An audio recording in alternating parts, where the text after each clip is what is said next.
السلام عليكم ورحمة الله تعالى وبركاته. بسم الله الرحمن الرحيم، وصلى الله وسلم وبارك على سيدنا ونبينا مولانا محمد وعلى آله وصحبه وسلم تسليما.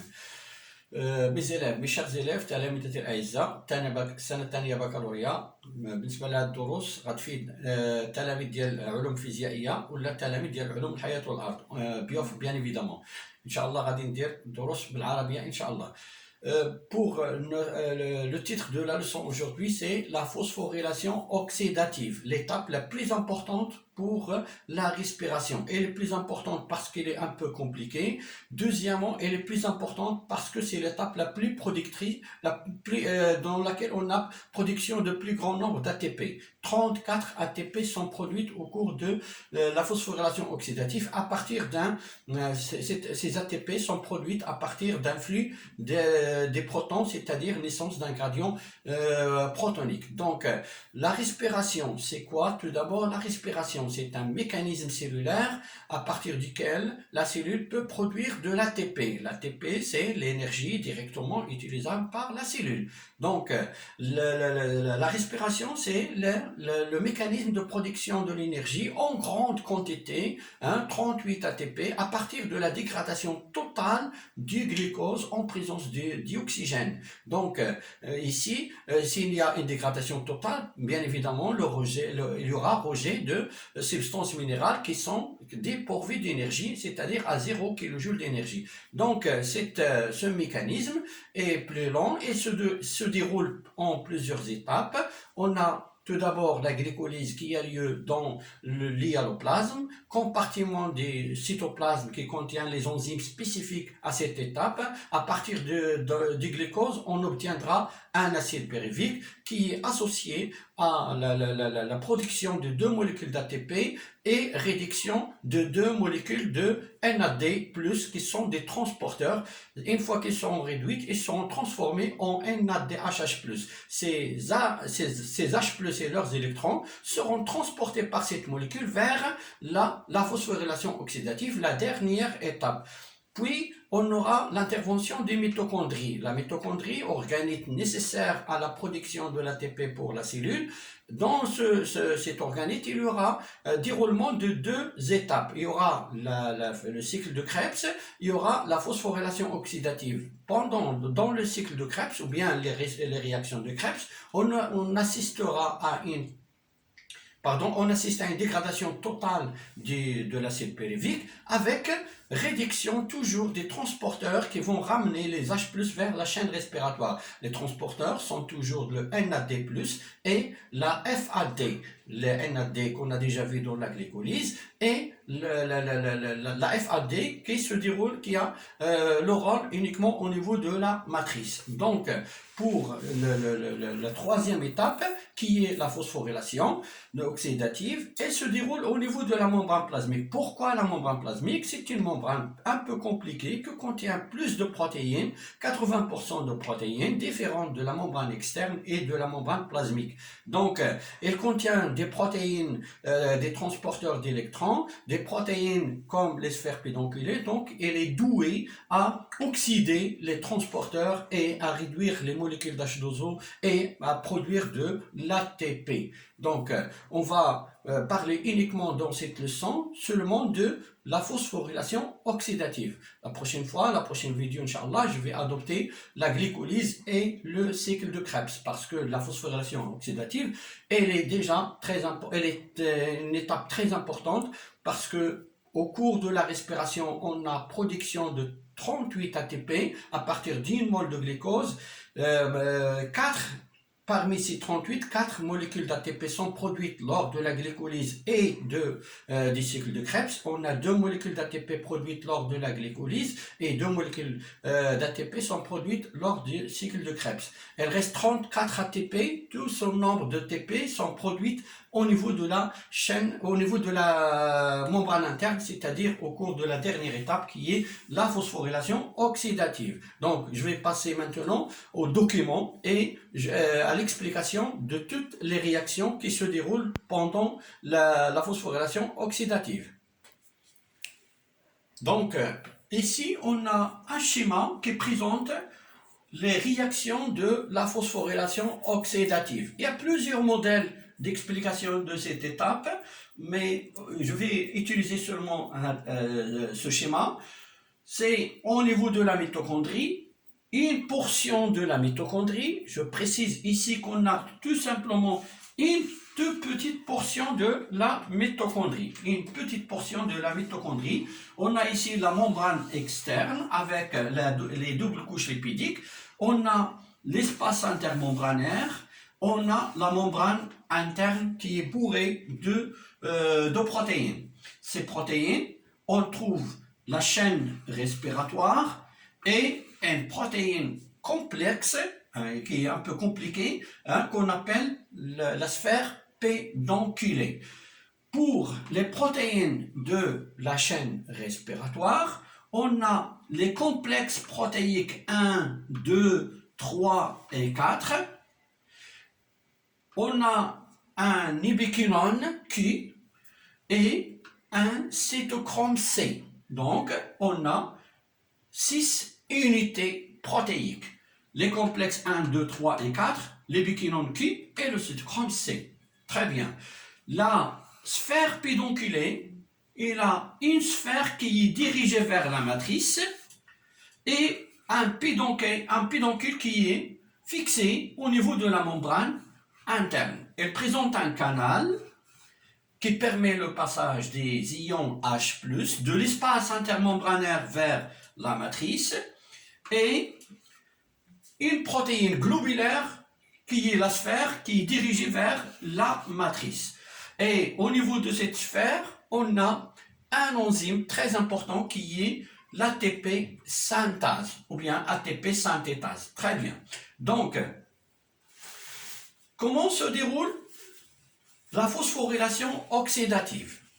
La phosphorylation oxydative consiste tout d'abord à la réoxydation des transporteurs qui ont été réduits lors de la glycolyse et lors des cycles de Krebs. Certains n'arrivent pas à comprendre qui ont été réduites, c'est-à-dire les formes, c'est-à-dire que les NAD+, se sont transformés en forme oxydée, c'est-à-dire en forme de NADH+, c'est-à-dire qu'ils ont porté les H+, et ils vont libérer les H+, au niveau de la chaîne respiratoire.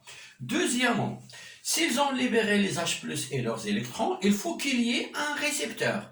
Il faut qu'il y ait une molécule qui va recevoir ces récepteurs d'une façon définitive, et cette molécule, c'est l'oxygène. L'oxygène, bien évidemment, qui provient de l'air, qui provient du milieu extérieur. Donc, cet oxygène, une fois qu'il a reçu ses électrons et ses protons, il va se transformer en molécule d'H2O et il va s'ajouter à l'eau qui existe déjà dans la matrice. Tandis que les ions H+, ils vont créer un gradient protonique, c'est-à-dire qu'il y a le passage des ions H+ vers l'espace intermembranaire, et ce passage va donner une différence de concentration de part et d'autre de la membrane interne, c'est-à-dire qu'on a une concentration élevée au niveau de l'espace intermembranaire et une concentration faible au niveau de la matrice. Donc il y aura un gradient, sachant que cette membrane, je le dis et je le répète, la membrane interne est imperméable aux ions H+, donc il n'y aura jamais une diffusion simple en traversant la membrane interne de l'espace intermembranaire vers la matrice de ces ions, bien évidemment. Donc, on va passer au schéma sur le tableau, bien on va l'expliquer tout de suite, et après on va le réexpliquer au niveau des tableaux. Donc, on a réoxydation de NADH+, qui va donner le NAD+. Ce NAD+, va aller jouer son rôle au niveau de la matrice ou bien au niveau de la glycolyse dans l'hialoplasme. Les électrons libérés vont être circulés vers l'ubiquinone, et cette circulation va provoquer le rejet des H+ dans l'espace intermembranaire par le complexe 1. Une fois situé au niveau de l'ubiquinone, il sera transféré vers le complexe 3. Le complexe 3 va faire transférer l'électron au cytochrome C et pendant ce transfert, il y aura toujours un passage des ions H+, de l'espace intermembranaire de la matrice vers l'espace intermembranaire. Après, le cytochrome C va céder ses électrons au complexe 4 et qui va les donner à la molécule de dioxygène O2. Et ce passage nécessite également un flux des ions H+, de la matrice vers l'espace intermembranaire. Et une fois qu'elle a reçu ses électrons, la molécule d'O2 va se transformer en molécule d'H2O. Le mécanisme se poursuit. Quel mécanisme? C'est-à-dire le transfert des électrons de NAD+, de NADHH+, vers le dernier complexe 3 qui va les céder à O2 et le flux des protons H+, de la matrice vers l'espace intermembranaire. Pour la FADH2, c'est le complexe 2 qui joue le rôle de son enzyme oxydatrice, c'est-à-dire elle sera oxydée par le complexe 2 et ces électrons vont circuler directement vers le complexe 3 à travers les biquinones puis vers le cytochrome C et c'est la même chose vers le complexe 3 et vont arriver à O2.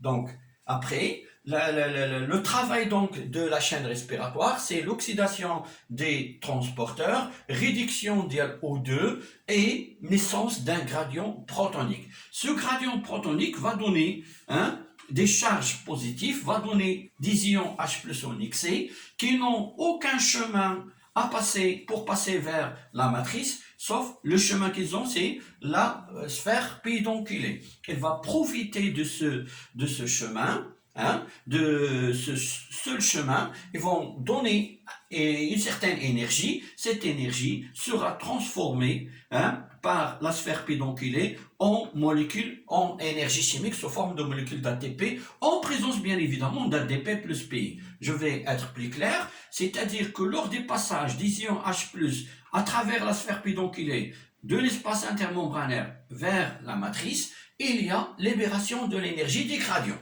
Cette énergie ne sera jamais perdue et sera transformée sous forme, par l'enzyme ATP synthase, sous forme d'énergie chimique qui est la molécule d'ATP, en présence d'ADP plus PI. C'est-à-dire que l'ATP synthase qui est au niveau de la sphère pédonculée va faire joindre le PI à l'ADP qui va être transformé en ATP. Adénosine diphosphate sera transformé en adénosine triphosphate par formation des liaisons très énergétiques entre le PI, phosphate inorganique, et la molécule d'ADP, et comme ça, elle sera transformée en molécule d'ATP, et la molécule d'ATP, c'est la molécule directement utilisable par la cellule. Donc, je vais passer sur le tableau pour réexpliquer ce mécanisme d'une façon plus claire, et d'une façon très douce. On reprend la phosphorylation oxydative. Bon, je tiens à préciser que cette étape, c'est l'étape la plus qu'on a toujours dans l'examen national, c'est-à-dire qui est toujours abordée au niveau des sujets d'examen national. Donc, c'est au niveau de la mitochondrie que se déroule la phosphorylation oxydative. Donc, ce schéma ici qu'on a, voilà une mitochondrie, c'est un détail de toute une portion de la mitochondrie. Donc, ici, je vais détailler uniquement la membrane interne. Je n'ai pas schématisé la matrice, je n'ai pas schématisé la membrane externe, parce que ce qui nous intéresse, c'est ce qui se passe au niveau de la membrane interne. Donc, ici, tout ce compartiment-là, c'est l'espace intermembranaire. Ce compartiment-là, c'est la membrane interne, espace intermembranaire, membrane interne. Et tout ce compartiment-là, c'est la matrice. Très bien. Donc, ce qui nous intéresse au niveau de la membrane interne, c'est la chaîne respiratoire, dont j'ai parlé tout à l'heure dans le document, la sphère pédonculée. La membrane interne est imperméable aux ions H+, c'est-à-dire que les ions H+, ne peuvent pas traverser la membrane interne vers l'espace intermembranaire, sauf si en passant par uniquement on passe par la sphère pédonculée. Donc, il commence toujours par l'oxydation, plutôt la réoxydation des transporteurs. Vous voyez ici, au niveau de NADHH+, il y a des protons H+, il y a des H. Et au niveau de la molécule FAD, on a également des H. Ces H sont des hydrogènes qui étaient au niveau de la molécule de glucose et se sont arrachés à la molécule de glucose lors de la glycolyse et lors du cycle de Krebs. Et c'est là que se fera leur libération par ces transporteurs. Les NAD et la FAD jouent le rôle de transporteurs des protons et de leurs électrons. Donc, on a au niveau de la chaîne respiratoire les complexes 1, 2, 3, 4, les biquinones Q et le cytochrome C. C'est noté en bas. Donc, quel est le rôle du complexe 1? C'est lui qui se charge de l'oxydation de NADHH+. Le NADHH+ ne pourra jamais être oxydé par le complexe 2, ni par les biquinones, ni par le complexe 3, 4, ou bien cytochrome C. C'est l'enzyme responsable de la réoxydation de NADHH+, et elle va libérer dans la matrice la molécule réduite NAD+. Très bien. Il y aura libération des H+. Les H+, seront cheminés directement vers l'espace intermembranaire par cette protéine. Tandis que l'électron, voilà, elle est reçue par le complexe 1 qui va le faire passer à l'ubiquinone. L'ubiquinone va le faire passer au complexe 3. Et au moment où il va le faire passer au cytochrome C, il y aura un flux de protons vers l'espace intermembranaire à partir de la matrice. Et l'électron va ensuite passer au complexe 4 et qui va le céder au dernier récepteur qui est la molécule d'H2O. Et sachant que la matrice est un milieu aqueux, il y a présence également des ions H+, un demi O2, plus 2H+, va donner la molécule d'H2O. Pendant ce passage d'électrons, il y aura toujours un flux d'H+ vers la matrice, vers l'espace intermembranaire, pardon. Donc, pour la FAD, la protéine qui est responsable de son oxydation, c'est le complexe 2. Et elle va libérer dans la matrice la FAD qui va être réutilisée au niveau de réaction des cycles de Krebs. Il va prendre ensuite, obtenir les H+, et va les ramener au complexe 2. Et les électrons vont circuler du complexe 2 vers les biquinones et vont suivre le même chemin qu'a suivi l'électron issu de NADHH+. Donc, le rôle de la chaîne respiratoire, c'est le transfert des électrons des donneurs, les voies NADHH+ et FADH2, vers O2. Il ne pourra jamais se faire directement de NADHH+ ou bien de FADH2 vers O2 sans passer par la chaîne respiratoire, parce que c'est au niveau de la chaîne respiratoire qu'il y a un ensemble d'enzymes qui vont être responsables de cette circulation selon des réactions d'oxydoréduction. Nous, on simplifie les choses pour dire qu'il y a un transfert, mais en réalité, c'est une chaîne de réactions d'oxydoréduction. Le passage de l'électron de complexe 1 vers les biquinones, il y aura une oxydation du complexe 1, réduction de l'ubiquinone, oxydation de l'ubiquinone, réduction de complexe 3, et ainsi de suite. C'est une chaîne de réaction d'oxydoréduction. Finalement, qu'est-ce qu'on aura? On a l'espace intermédiaire qui sera chargé d'une grande quantité d'ions H+, et par conséquent, la concentration d'ions H+, sera très élevée par rapport à la matrice où la concentration est faible. Qui dit concentration très élevée dit un pH qui est acide, pH qui est faible.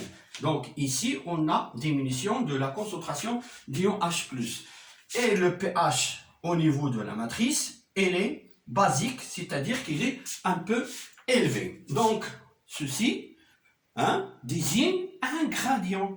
Cette différence de concentration d'ion H+, ou bien cette différence de pH, est désignée par le terme gradient protonique. Gradient protonique. Donc, on représente ce gradient par un triangle. Celui-là, c'est le gradient de pH. Celui-là, c'est le gradient de la concentration d'ion H+.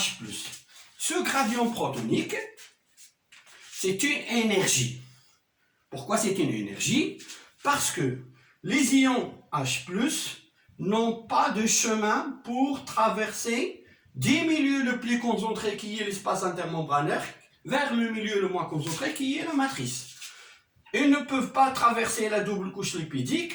Ils ont un seul chemin, c'est celui de la sphère pédonculée. La sphère pédonculée, comme on l'a vu tout à l'heure, elle a un canal plutôt, il a un canal, et en présence d'ADP et PI, le PI c'est un phosphate qui n'est lié à aucune molécule organique, sa liaison avec la molécule ADP nécessite de l'énergie. باش يعطينا la molécule d'ATP خاص يكون l'énergie وهذا باش يلصق مع هذا خصو de l'énergie. C'est une liaison qui est très riche en énergie, il nécessite la présence de l'énergie. Donc le mécanisme ici au niveau de la sphère pédonculée, elle est très très simple. Maintenant le passage des ions H+ par ce chemin, l'unique chemin qu'ils ont. Pendant ce passage, il y aura le transfert, grâce à l'ATP synthase qui existe au niveau de la sphère pédonculée, de l'énergie des gradients libérée lors du passage des H+. Le passage des H+, l'énergie, c'est de l'énergie. L'énergie, elle est convertie en ATP. كيفاش اللي كونفيرتي اون اتي بي باردون هذيك لا تي بي سانتاز اللي كاينه في لاسفير بيدونكولي كتستعمل داك لينيرجي باش تلصق لو بي على ا دي بي اي او فينالمون اون موليكول دا تي بي اي اون موليكول دا تي بي. دونك سي تري كلير la chaîne respiratoire fournit de l'énergie électrique qui est le gradient protonique, et cette énergie est utilisée par la sphère pédonculée pour construire ou là pour synthétiser de l'énergie chimique directement utilisable par la cellule. La cellule, le mécanisme l'ATP. Pourquoi l'ATP? Parce que, comme vous l'avez déjà vu, c'est l'énergie directement utilisable par la cellule.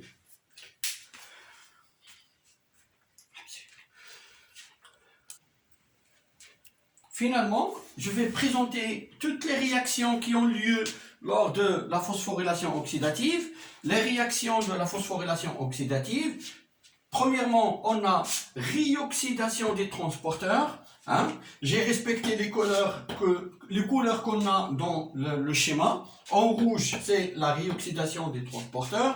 En bleu, c'est la réduction d'O2. Et en vert, c'est la phosphorylation d'ADP. Donc, la réaction de réoxydation, plutôt d'oxydation le transporteur NADH+ et FADH2, NADH+ va donner NAD+, plus 2H+, plus 2 électrons. La FADH2 va donner la FAD, plus 2H+, plus 2 électrons. Les électrons vont circuler à travers la chaîne respiratoire vers O2. Les H+, vont véhiculer vers l'espace intermembranaire pour créer le gradient protonique. O2, le dernier récepteur d'électrons. C'est ça. C'est à ce niveau, au niveau du complexe 4, qu'a lieu cette réaction. Il ne pourra pas se passer à n'importe où, c'est uniquement au niveau de complexe 4. Un demi O2 plus 2H+, plus 2 électrons vont donner la molécule d'H2O, et cette réaction est appelée réduction d'O2. Finalement, au niveau de la sphère pédonculée, on a également une réaction en présence des gradients protoniques. On a la molécule d'ADP plus la molécule de PI, phosphate inorganique, en présence de ce gradient. On aura naissance d'une molécule d'ATP et cette réaction est appelée phosphorylation d'ADP. J'espère que cette leçon sera profitable pour la plupart d'entre vous. Le schéma n'est pas très important à le dessiner, mais il faut essayer de le comprendre. Dans la plupart des examens nationaux, et les données sont réactions et c'est à vous de poser les réactions chacune à son emplacement, ou bien de comprendre le mécanisme, c'est-à-dire étape par étape jusqu'à la production de l'ATP. Je vous remercie de votre attention et à la prochaine vidéo, Inch'Allah, concernant votre préparation à l'examen national, Inch'Allah. Salam alaikum. Salam alaikum wa rahmatullahi ta'ala wa barakatuh.